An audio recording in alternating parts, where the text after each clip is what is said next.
ഇന്ന് വൈകുന്നേരം ആയപ്പോൾ ഉമ്മ വിളിച്ചിട്ട് എന്നോട് പറഞ്ഞ് ഉമ്മമാക്ക് എന്നെ കാണാനുള്ള ഒരു പൂതി എന്നോട് പറയുന്നുണ്ട്. അതുകൊണ്ട് ഈ ഒന്ന് വേഗം മാറ്റി ഒരുങ്ങി അച്ഛനെയും കൂട്ടിയിട്ട് കോട്ടക്കൽക്ക് ബസ് കയറുമെന്ന്. 2-3 മാസമായിട്ടുണ്ട് കേട്ടോ ഞാൻ ബസ് പോയിട്ട്. അങ്ങനെ ഞങ്ങൾ കോട്ടക്കലിൽ ചെന്ന് ബസ് ഇറങ്ങിയപ്പോൾ ഉമ്മ അവിടെ ഇരിക്കുന്നുണ്ടായിരുന്നേ.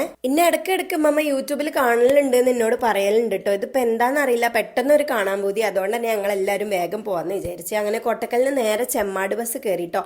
പാലത്തിങ്ങലാണ് ഞങ്ങൾ ഉമ്മാന്റെ വീട് വരുന്നത്. അച്ഛനും ഉമ്മയും ബാക്കിലാണ് ഇരുന്നിട്ടുണ്ടായിരുന്നത്.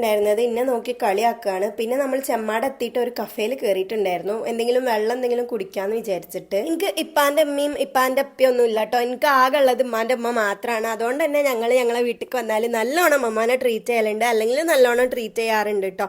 മമ്മാക്ക് ഇനിയുള്ള ആഗ്രഹം എന്റെ കല്യാണം കാണാന്നുള്ളതാണ്. നല്ല ആഗ്രഹമാണ് എന്റെ കല്യാണത്തിന് കൂടാൻ വേണ്ടിയിട്ട്. പിന്നെ പോരുമ്പോ തന്നെ അമ്മമാക്ക് വേണ്ട ഫ്രൂട്ട്സും കാര്യങ്ങളൊക്കെ മേടിച്ച് കൈ പിടിച്ചിട്ടുണ്ടായിരുന്നു. ഞങ്ങൾ ചെന്ന് കയറിയപ്പോ അമ്മ നിസ്കരിച്ചുകൊണ്ടിരിക്കായിരുന്നു. ഇത് രണ്ടും എന്റെ മാമന്റെ കുട്ടികളാണ്. ഇപ്പൊ അമ്മമ്മ താമസിക്കാറുള്ളത് എന്റെ ചെറിയ അമ്മോന്റെ കൂടാണ് കേട്ടോ. ഇത് രണ്ടും ഓരോ മക്കളാണ്. മൂത്തത് നുമീന്നാണ് കേട്ടോ. നുമിയും അച്ഛനൊക്കെ ഒപ്പം ജനിച്ച് വളർന്ന് കളിച്ച കുട്ടികളാണ് കേട്ടോ. രണ്ടാക്കും സെയിം ഏജ് ആണ്. മാസത്തിന്റെ വ്യത്യാസമേ ഉള്ളൂ രണ്ടാളും തമ്മില്. പിന്നെ അതിന്റെ ഇടയിൽ മാമ വീഡിയോ കോൾ ചെയ്തിട്ടുണ്ടായിരുന്നു, പിന്നെ ഗ്രൂപ്പ് കോൾ ചെയ്തിട്ടുണ്ടായിരുന്നു ഉമ്മമാനെ കാണാൻ വേണ്ടിയിട്ട്. പിന്നെ കുറച്ചേരൊക്കെ ഇരുന്നിട്ട് നമ്മൾ നേരെ വീട്ടിലേക്ക് പോയേ.